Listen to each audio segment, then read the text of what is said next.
ప్రభుత్వం అధికారంలోకి వచ్చాక సంవత్సర కాలం అవుతున్నా ప్రజలకు ఇచ్చిన హామీలని నెరవేర్చకుండా ఈరోజు రెడ్ బుక్ రాజ్యాంగం అంటూ కక్ష సాధింపు చర్యలకు మాత్రమే వాళ్ళు ఏ విధంగా కన్ఫైన్ అవటమే కాకుండా ఈ రాష్ట్రాన్ని దాచుకుంటూ ఇంకా ఈ రాష్ట్రాన్ని అప్పుల్లో ముంచేస్తుంటే ఈ రాష్ట్రాన్ని కాపాడుకోవాలి, ఈ రాష్ట్ర ప్రజలకి అండగా ఉండాల్సిన బాధ్యత ప్రజా పార్టీ అయిన వైఎస్ఆర్ కాంగ్రెస్ పార్టీకి ఉంది. కాబట్టి ప్రజల తరఫున ఈ రోజు ఏదైతే ఈ కూటమి ప్రభుత్వం ప్రజలకి వెన్నుపోటు పొడిచి సంవత్సరం అవుతుందో ఈ జూన్ 4ని వెన్నుపోటు దినంగా మా నాయకుడు జగన్మోహన్ రెడ్డి గారు అనౌన్స్ చేయడమే కాకుండా ఈ రోజు రాష్ట్ర వ్యాప్తంగా ప్రజలకి అండగా ర్యాలీలు చేసి అఫీషియల్స్ కి మెమరాండం ఇచ్చి అది ప్రభుత్వానికి అందజేసి వాళ్ళు ఇచ్చిన హామీలని వాళ్ళ మేనిఫెస్టోని నెరవేర్చమని డిమాండ్ చేస్తున్నాం.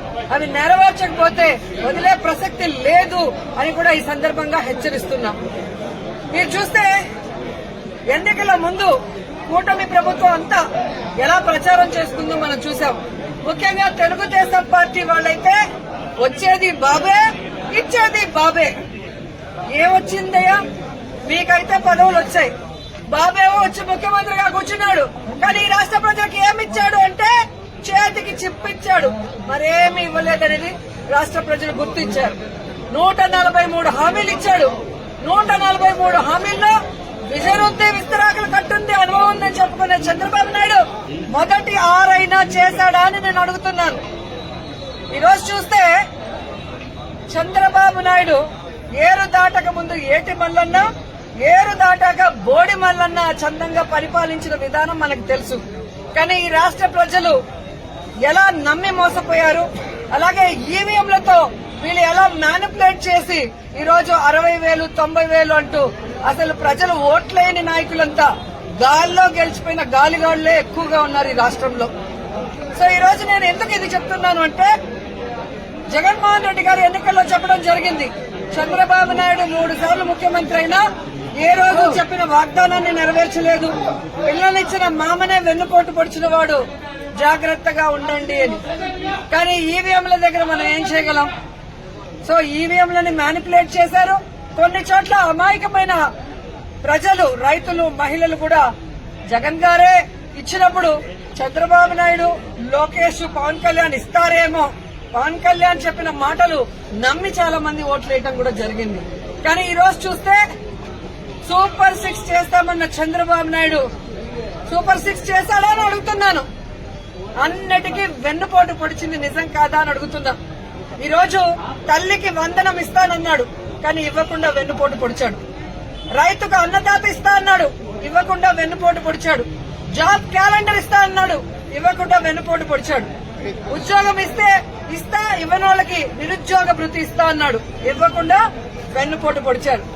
అలాగే అధికారులకి ఐఆర్ ఇస్తాను, డిఏ ఇస్తాను అని చెప్పాడు, కానీ ఈ రోజు ఇవ్వకుండా ఎలా వెన్నుపోటు పొడిచారో మనం చూసాం.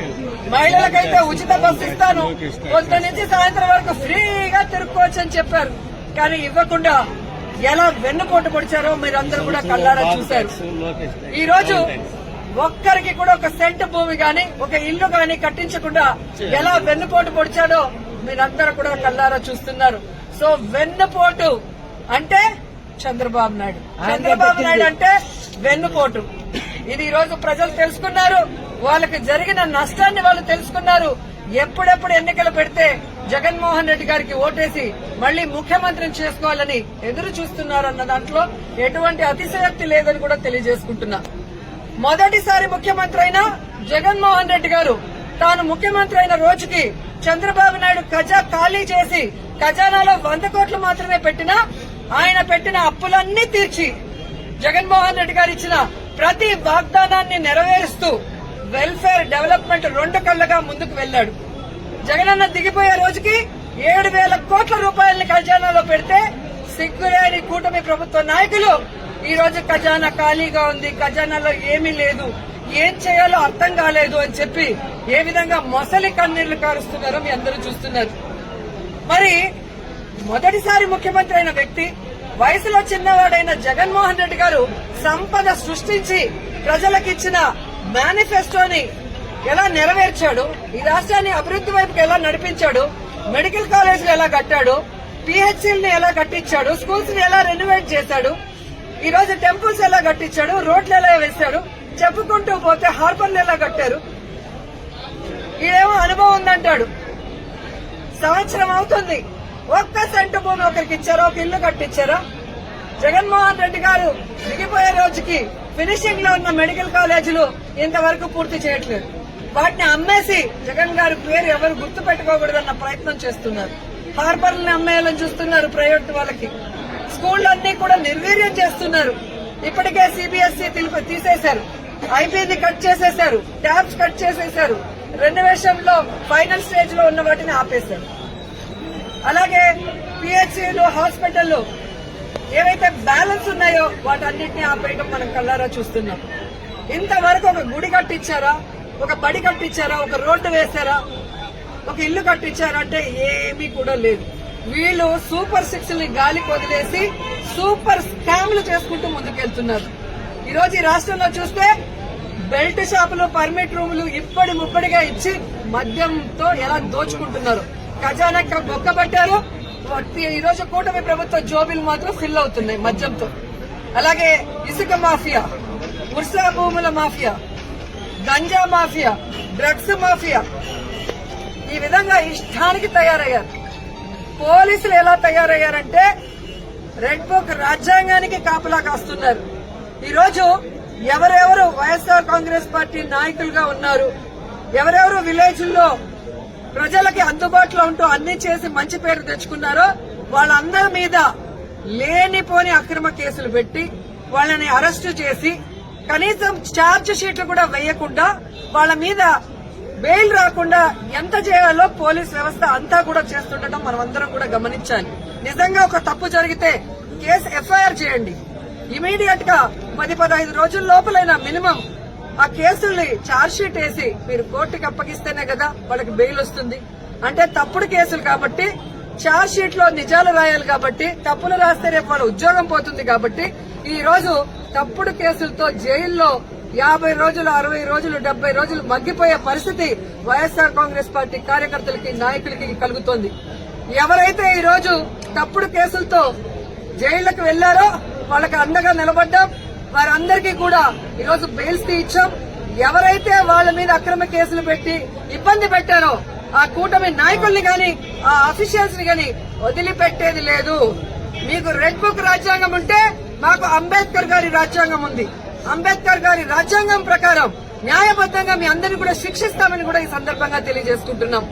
అలాగే మీరు చూస్తే ఈ రాష్ట్రంలో ఆడవాళ్ల మీద ఏ విధంగా అరాచకాలు, అక్రమాలు, రేపులు, దురదృష్టకరం 3 ఏళ్ల అమ్మాయిని కూడా మొన్న మీరు చూస్తే ప్లీనరీ జరిగే ప్లేస్ లో రేప్ చేసి చంపేసి కంపల్లో వెళ్తే ఏ వంట బాగుంది అని మాట్లాడతారు. ఎంతమంది వచ్చారని మాట్లాడతాడు చంద్రబాబు నాయుడు. ఇచ్చిన సూపర్ 6 కి దిక్కు లేదు. 6 శాసనాలని చెప్పి సిగ్గు లేకుండా మళ్ళీ లోకేష్ గారు అనౌన్స్ చేస్తారు. పవన్ కళ్యాణ్ ఏమో నాకు ప్యాకేజ్ ఇస్తే చాలు, ఎవడు ఎక్స్క్యూజ్ వచ్చినా నాకెందుకని. రాష్ట్రంలోనే కాదు పిఠాపురంలో ఆడపిల్లలు రేపైనా పట్టించుకోడు. పిఠాపురంలో ఎస్సీల్ని గ్రామ బహిష్కరణ చేస్తే పట్టించుకోడు. సుగాలి కేసు అన్నారు, ఏమైందో తెలియదు. 30,000 మంది మాయమయ్యారన్నారు. మరి ఆ రోజు ఇంటెలిజెన్స్ వ్యవస్థ నీకు చెప్తే ఈ రోజు కూటమి ప్రభుత్వంలో ఉన్న నీకు ఇంటెలిజెన్స్ చెప్పదా 30,000 మంది ఎక్కడున్నారు? చంద్రబాబు నాయుడు ఎదురుగా నించొని ప్రజలకి వెన్నుపోటు పొడిచిన కట్టప్ప అయితే సైడ్ నుంచి పొడిచిన కన్నింగ్ కట్టపులు పవన్ కళ్యాణ్ అండ్ లోకేష్ అని కూడా ఈ సందర్భంగా తెలియజేసుకుంటున్నాను. సో ముగ్గురికి నేను చెప్తున్నా, మీరు ప్రజలకి వెన్నుపోటు పొడిస్తే సైలెంట్ గా వెళ్లే పరిస్థితి లేదు. ప్రజలకి అండగా జగనన్న ఉన్నాడు. జగనన్న వెనక మేమందరం ఉన్నాం. జగనన్న సైనికులుగా మీ ప్రభుత్వం మెడలు వంచుతాం. ప్రజలకు మీరు ఇచ్చిన హామీలు నెరవేర్చేంత వరకు రైతు బాగుంటే రాష్ట్రం బాగుంటుందని నమ్మిన వ్యక్తులు వైఎస్ఆర్ గారు, జగన్మోహన్ రెడ్డి గారు. రైతు బాంధవులుగా వాళ్ళకి కావాల్సినవన్నీ చేశారు. రైతుకు గిట్టుబాటు ధర ఇచ్చారు. రైతుకు పెట్టుబడి రైతు భరోసా ద్వారా రబీకి గాని, ఖరీఫ్కి గాని అందించడం మనం చూసాం. అలాగే వాళ్ళ గ్రామాల్లోనే వాళ్ళకి నాణ్యమైన విత్తనాలు గాని, ఎరువులు గాని, వ్యవసాయానికి సంబంధించిన పనిముట్లన్నీ కూడా రైతు భరోసా కేంద్రం ద్వారా ఇవ్వటం జరిగింది. 5 ఏళ్లలో ఏ రోజు రైతు రోడ్డెక్కలేదు. మాకు అన్యాయం జరిగిందనో మాకు గిట్టుబాటు ధర రాలేదని రోడ్డెక్కల. కానీ తెలుగుదేశం పార్టీ అధికారంలోకి వచ్చిన తర్వాత మిర్చి రైతులు రోడ్డెక్కారు, మామిడికాయ రైతులు రోడ్డెక్కారు, పసుపు రైతులు రోడ్డెక్కారు. ఎందుకంటే ఎక్కడా కూడా దేనికి గిట్టుబాటు లేదు. ఈరోజు రైతులైతే కన్న నీళ్లు కాదు రక్తపు నీళ్లు వస్తున్నాయి కళ్లల్లో నుంచి. ముఖ్యంగా చిత్తూరు జిల్లాలో మామిడికాయలు ఎక్కువ. మామిడికాయకి రేట్ లేక కనీసము 5 రూపాయలు అంటే కోసే కూలి కూడా రాకుండా ఈరోజు వాళ్ళు ఇబ్బంది పడే పరిస్థితి వస్తే పట్టించుకునే నాదుడే లేదు. ఈరోజు పసుపుకి గాని మిర్చికి గాని వరికి గాని దేనికి కూడా ఇవ్వలేదు. రైతు భరోసా అంటే అన్నదాత సుఖీభవ ఇవ్వలేదు. రైతు భరోసా కేంద్రాలు నిర్వీర్యం చేశారు. భరోసా కేంద్రానికి ఉన్న వైఎస్ఆర్ గారి బొమ్మని జగనన్న బొమ్మని తీసేస్తారు. వైఎస్ఆర్ క్లినిక్ ఉన్న వైఎస్ఆర్ గారి పేరు తీసేస్తారు. నిజంగా మీరు నిజమైన నాయకులైతే మీకు చిత్తశుద్ధి ఉంటే జగనన్న చేసిన దానికన్నా గొప్పగా పరిపాలించండి. జగనన్న చేసిన దానికన్నా గొప్పగా సంక్షేమాన్ని అందించండి. జగనన్న చేసిన దానికన్నా గొప్పగా అభివృద్ధిని అందించండి. అంతేగాని నిర్వీర్యం చేస్తూ ఈరోజు కక్ష సాధింపు చర్య చేసుకోవాలంటే గొప్ప గొప్ప వాళ్లే చరిత్రలో చరిత్రహీనులుగా మిగిలిపోయి కాలగర్భంలో కలిసిపోయారు. ఆ విషయాన్ని చంద్రబాబు నాయుడు, లోకేష్, పవన్ తెలుసుకోవాలని కూడా ఈ సందర్భంగా తెలియజేసుకుంటున్నా. మహిళలకి మీరిచ్చిన ప్రతి వాగ్దానాన్ని నెరవేర్చాలి. రైతులకు ఇచ్చిన ప్రతి వాగ్దానాన్ని నెరవేర్చాలి. యువకులకు ఇచ్చిన ప్రతి వాగ్దానాన్ని నెరవేర్చాలని కూడా కోరుకుంటూ జగనన్న ఇచ్చేటివి ఆపేశారు. కనీసం మీరు చెప్పినవైనా కంటిన్యూ చేయండి అని కోరుకుంటూ ఈరోజు ఈ వెన్నుపోటు దినోత్సవంలో ప్రజలకి అండగా నిలబడిన వైఎస్ఆర్ కాంగ్రెస్ పార్టీ సైనికులందరికీ పేరు పేరున పాదాభివందనాలు తెలియజేసుకుంటూ వైఎస్ఆర్సీపీ అంటే ప్రజల పార్టీ, ప్రజల కోసం పుట్టిన పార్టీ, ప్రజల్లో నుంచి వచ్చిన పార్టీ, ప్రజలకు ఎప్పుడు కూడా అండగా ఉండాల్సిన పార్టీ అని మనం బాధ్యతగా ఉండేవాళ్ళం. కాబట్టి సంవత్సర కాలం ఈరోజు కూటమి ప్రభుత్వానికి అవకాశం ఇచ్చాం. సంవత్సర కాలం ఇచ్చినా కూడా వాళ్ళు కుంభకర్ణుల్లా నిద్రపోతున్నట్టు నటిస్తూ ఈరోజు కూటమి ప్రభుత్వం ఏ విధంగా అవినీతితో దోచుకొని దాచుకోవటమే పనిగా పెట్టుకుని ఈ రాష్ట్రాన్ని అప్పుల పాలలో ముంచేస్తున్నారు. కాబట్టి రాష్ట్రాన్ని కాపాడుకోవాల్సిన బాధ్యత, ప్రజల్ని కాపాడుకోవాల్సిన బాధ్యత మన మీద ఉంది. కాబట్టి ఈ రోజు వెన్నుపోటు దినంగా ప్రకటించి రాష్ట్ర వ్యాప్తంగా ప్రజలకు అండగా ముందుకు వెళ్లాం. ఖచ్చితంగా ప్రభుత్వం దిగి వస్తుందని నమ్ముతున్నాం. రాకపోతే ఈ రోజు నుంచి పోరాటం చేయడానికి వైఎస్ఆర్ కాంగ్రెస్ పార్టీ ఎప్పుడూ సిద్ధంగా ఉందని కూడా తెలియజేసుకుంటున్నాం. జై జగన్, జై జగన్, జగన్ గారి నాయకత్వం, జగన్ గారి నాయకత్వం. జోహార్ వైఎస్ఆర్, జోహార్ వైఎస్ఆర్.